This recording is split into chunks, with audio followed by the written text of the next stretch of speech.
ओम शांति। आज का विषय है डिजिटल जागरूकता। आज के डिजिटल युग में हर तरफ डिजिटल ही की यूज़ की भरमार है और एजुकेशन के क्षेत्र में एंटरटेनमेंट के लिए तकनीकी हमारी ज़िंदगी का एक इम्पॉर्टेंट हिस्सा बन गया है। इंटरनेट, स्मार्टफोन और सोशल मीडिया के चलते हमारी दिनचर्या में बहुत बदलाव आए हैं। हालांकि इस तकनीकी विकास के साथ साथ हमें डिजिटल जागरूकता के वेलनेस की आवश्यकता भी महसूस होती है। डिजिटल वेलनेस का मतलब है तकनीकी संतुलन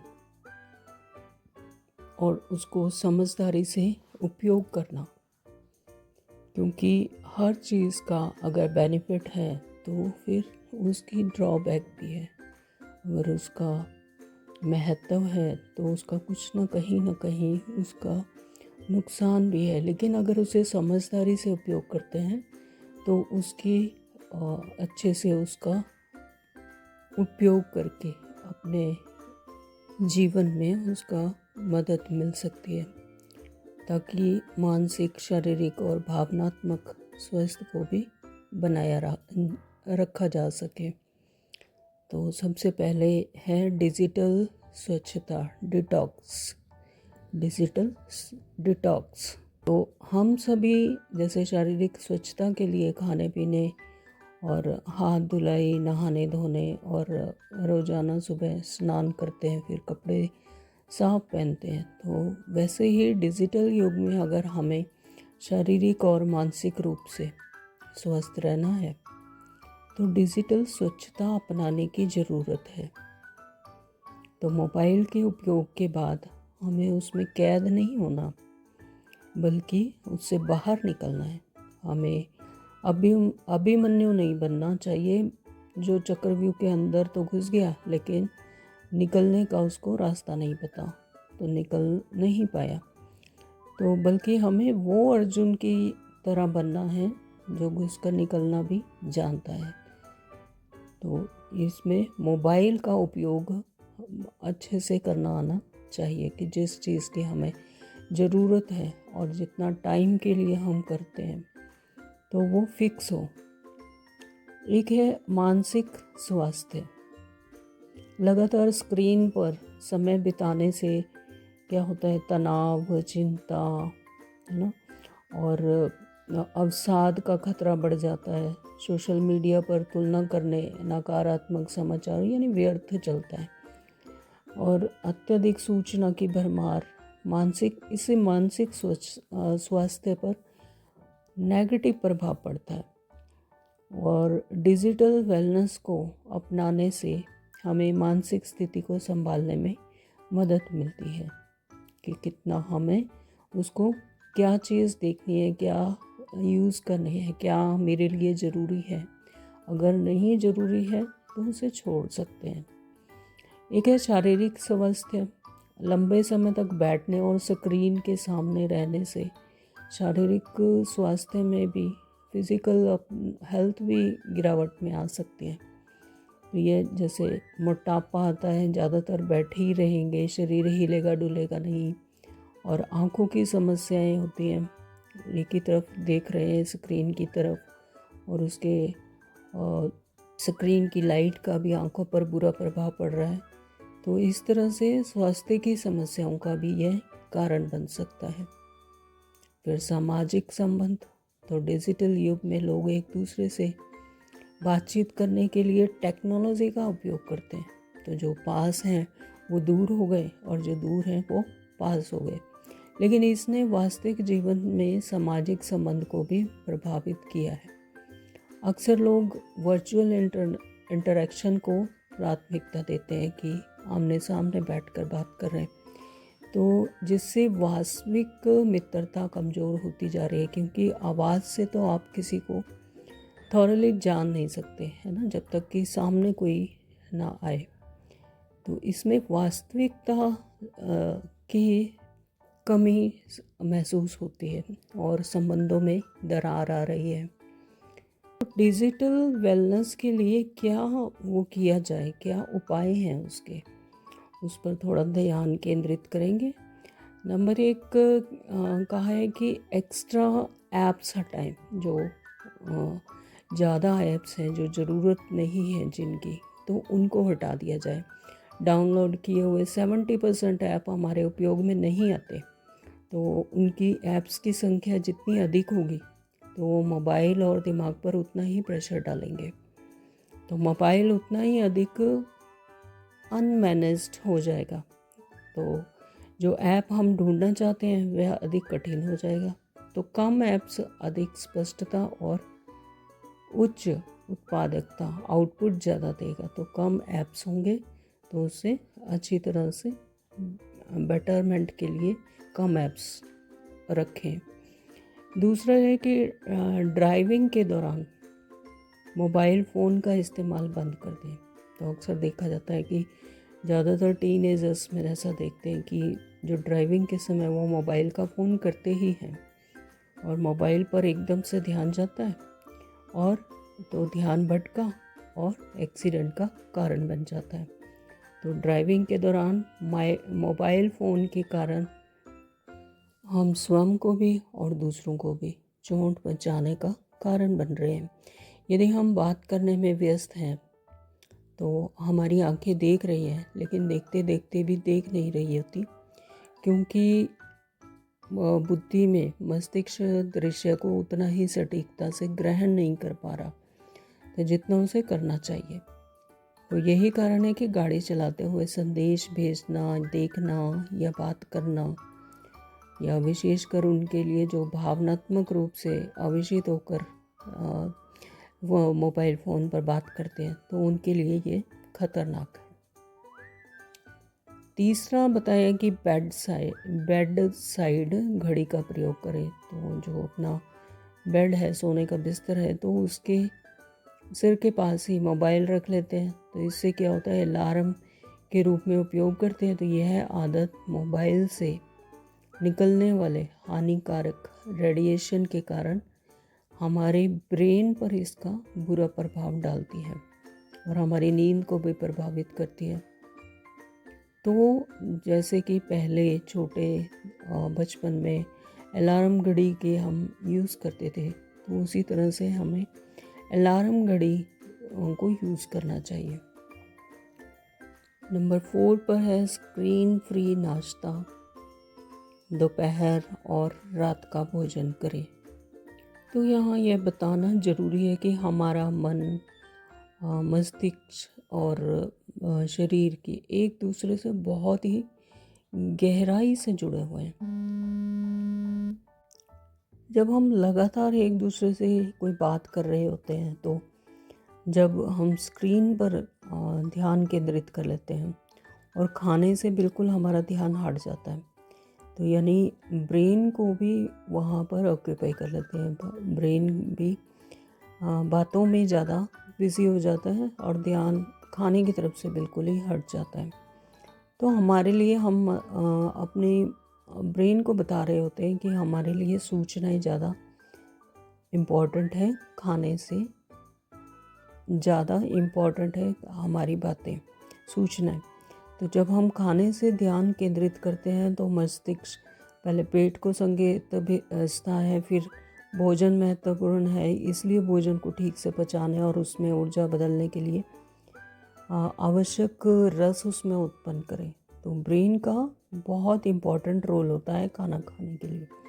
लेकिन अगर हम खाना खाते हुए इसका स्क्रीन पर ही फोकस कर लेते हैं ब्रेन को, तो फिर उससे हमारे खाना का बहुत नुकसान होता है। खाना की जो ऊर्जा हमें मिलनी चाहिए वो नहीं मिल पाती। इसी कारण से आपने देखा होगा कि भारतीय संस्कृति में मौन रहकर भोजन करने के लिए प्रोत्साहित किया जाता है। फिर आता है एक समय में एक गैजेट। ह्यूमन ब्रेन एक ही समय में 2 कार्य नहीं कर सकता। अधिकतम अधिकतम उपयोगिता के लिए, प्रोडक्टिविटी के लिए क्या करते हैं, कई गैजेट का उपयोग करने के बजाय एक समय में एक ही गैजेट का उपयोग करना सीखें। फिर नोटिफिकेशन, सूचनाएं बंद करें। जैसे नोटिफिकेशन आती हैं, सूचनाएं बंद करने से बड़ा अंतर पड़ सकता है। हर बार जब फ़ोन पर कोई सूचना आती है तो ध्यान वहीं भटकता रहता है, और उससे क्या होता है, जिस काम पर हमारा ध्यान जाना चाहिए, कंसंट्रेशन होनी चाहिए, वहाँ पर एकाग्रता नहीं हो पाती, और मानसिक ऊर्जा का भी एक बहुत बड़ा हिस्सा बर्बाद हो जाता है। तो जितनी अधिक सूचनाएं प्राप्त होंगी तो उतना ही मस्तिष्क भटकेगा, तो और जो प्रोडक्टिविटी होगी माइंड की वो कम हो जाएगी। तो कुछ ही दिनों तक इसको आजमा कर देखें और इसका पॉजिटिव रिजल्ट देखें। इंटरनेट यूज़ करने की एक सीमा निर्धारित करें। सोशल मीडिया पर अत्यधिक उलझनों वाला है। इसकी उलझाने की प्रकृति के कारण हम यह निर्णय ही नहीं कर पाते कि हमें स्क्रीन पर कितना समय बिताना चाहिए या नहीं बिताना चाहिए। अपने आराम के समय को भी हम स्क्रीन पर ही यूज़ कर लेते हैं। तो बिना सोचे समझे स्क्रीन पर उंगलियां घुमाना और बिना किसी टारगेट के देखते रहना, और जो नहीं भी देखना वो भी देखते रहते हैं। तो ये सब क्या है, वेस्ट ऑफ टाइम। हमें अपने अकाउंट की जांच करने के लिए केवल 2 मिनट खर्च करने चाहिए, और इच्छा से शुरुआत करते हैं और फिर 2 घंटे तक करते ही रहते हैं। यानी 2 मिनट के टाइम के लिए हम 2 घंटे बर्बाद कर देते हैं। फिर स्क्रीन नीचे की ओर फ्लिप मोबाइल कवर का उपयोग करना चाहिए। इससे क्या होता है, अधिसूचना मिलने पर ध्यान भंग नहीं होता। यदि मोबाइल पर फ्लिप कवर नहीं है तो फ़ोन की स्क्रीन उसका हिस्सा नीचे की तरफ कर देना चाहिए। इससे हमारा बार बार मोबाइल संभालने में आकर्षण कम हो जाता है। आजकल बहुत सारे लोग इम्पोर्टेंटली ये भी ऐसा भी कर रहे हैं, डिजिटल उपवास। तो उपवास में कैंसर रोधी गुण होते हैं। हर हफ्ते या पूरे दिन में सभी प्रकार के स्क्रीन से दूर रहकर एक अपने लविंग बीइंग प्रियजनों से समय बिताकर डिजिटल उपवास करना चाहिए। तो इससे मदद मिलती है। शुरुआती कुछ घंटे थोड़े मुश्किल हो सकते हैं, क्योंकि इतनी एडिक्शन हो चुकी है कि उनसे दूर रह ही नहीं सकते। तो अगर ऐसे उपवास करने की कोशिश करेंगे, प्रयास करेंगे, तो उसका अच्छा रिजल्ट निकलेगा और हम स्क्रीन मुक्त समय का आनंद लेना शुरू कर देंगे, और ब्रेन को अपने इम्पोर्टेंट कामकाज के लिए वक्त मिलेगा। और विकास प्रोग्रेस के लिए डिजिटल साइलेंस की बहुत ज़रूरत होती है, तो वो मिल पाएगा। फिर है screen time control. Screen time control app install करें। यह सभी स्मार्टफोन पर इनबिल्ट ही होता है। तो प्रत्येक ऐप के लिए स्क्रीन समय को सीमित करना समय बर्बाद किए बिना स्वस्थ जीवन शैली को बढ़ावा देने में काफ़ी मदद कर सकता है। प्रत्येक मिनट के बजाय घंटे में सोशल मीडिया चेक करें। कई बार ऐसा होता है कि कुछ इम्पोर्टेंट तो होता नहीं, लेकिन फिर भी हम उसकी जांच करते रहते हैं, लगातार उसको देखते रहते हैं। और ये बार बार जो चेकिंग की आदत है, इसे कम करके हम क्या कर सकते हैं, अपनी प्रोडक्टिविटी में काफ़ी हद तक बढ़ा सकते हैं। अनुभव और रिसर्च से पता चलता है कि पहले 20 मिनट में जांच करने की इच्छा सबसे अधिक होती है। यदि हम उसे इन पहले 20 मिनट पर ही काबू पा लें तो मन को ऐप से हटाना आसान हो जाएगा। ऑनलाइन शॉपिंग शुरू करने से पहले यह तय कर लें कि कितना समय ऑनलाइन में बिताना है। समयबद्ध खरीदारी में अनावश्यक तनाव और समय और धन खर्च को कम करने में भी बड़ी मदद मिल सकती है। यदि हम सोशल मीडिया की लत पर काबू पाने के बारे में गंभीर हैं तो सोशल मीडिया ऐप में लंबे पासवर्ड का उपयोग करें, ताकि जब भी हम उस ऐप को चेक करना चाहें तो पासवर्ड टाइप करना पड़े। तो इससे भी इस लत पर काबू पाया जा सकता है। प्रत्येक दिन कम से कम 45 मिनट्स तो एक्सरसाइज ज़रूर करें। फिज़िकल एक्सरसाइज से और फिज़िकली और मेंटली जो हेल्थ है उसमें भी सुधार लाया जा सकता है। इंटरनेट की लत के कारण हुए जो नुकसान हैं शारीरिक, उनको चिंता को कम करना और किसी तरह की डिप्रेशन को कम करना, ऐसे मनोवैज्ञानिक इसमें लाभ हैं। सोने से कम 1 घंटे पहले मोबाइल फ़ोन का प्रयोग ना करें। सो जाने के लिए हमारे ब्रेन और शरीर को आराम करने की आवश्यकता होती है। तो ब्रेन में मेलाटोनिन नामक एक नींद हार्मोन जारी करता है, तो जो शरीर को आराम देने में मदद करता है। लेकिन जब हम देर रात तक मोबाइल पर ही लगे रहते हैं, देखते हैं, स्क्रॉल करते रहते हैं, खेलते हैं, तो मस्तिष्क में मेलाटोनिन नाम का हार्मोन देरी से बनता है, तो और उसके परिणाम स्वरूप क्या होता है, नींद आने में देरी होती है। और गहरी नींद और पर्याप्त नींद के लिए सोने से पहले कम से कम 1 घंटा पहले किसी भी प्रकार की स्क्रीन से दूर रहना चाहिए। इसकी बजाय 5-10 मिनट मेडिटेशन कर सकते हैं, वह भी बहुत हेल्पफुल है। मोबाइल फ़ोन का प्रयोग कम से कम जागने के 1 घंटे के बाद तक ना करें। भारतीय संस्कृति में भी जागने के बाद पहले 1 घंटे में प्रार्थना करने, जप तप करने और कुछ सकारात्मक पढ़ने आदि के लिए प्रोत्साहित किया जाता है। मेडिटेशन कर सकते हैं। तो इसका कारण यह है कि एक पहले घंटे के दौरान हम जो भी भोजन अपने दिमाग को खिलाते हैं, तो वह सूक्ष्म रूप से हमारे पूरे दिन को प्रभावित करता है। यदि इस दौरान दिमाग को व्हाट्सएप और फेसबुक आदि में बेकार की सूचनाओं से भर देंगे, तो बाकी दिन मूड अच्छा नहीं रहेगा।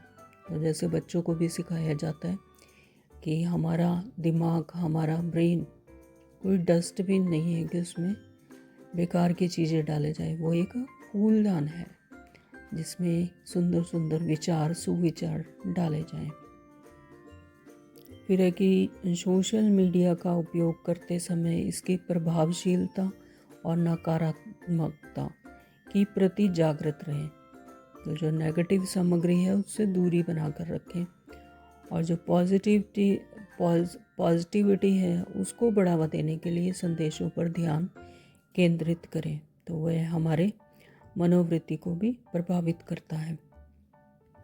तो निष्कर्ष के तौर पर हम कह सकते हैं कि डिजिटल जागरूकता हमें सिखाती है कि कैसे हम तकनीक का उपयोग करके अपने जीवन को बेहतर बना सकते हैं और मानसिक शारीरिक स्वास्थ्य के साथ सामाजिक संबंधों को भी मजबूत कर सकते हैं।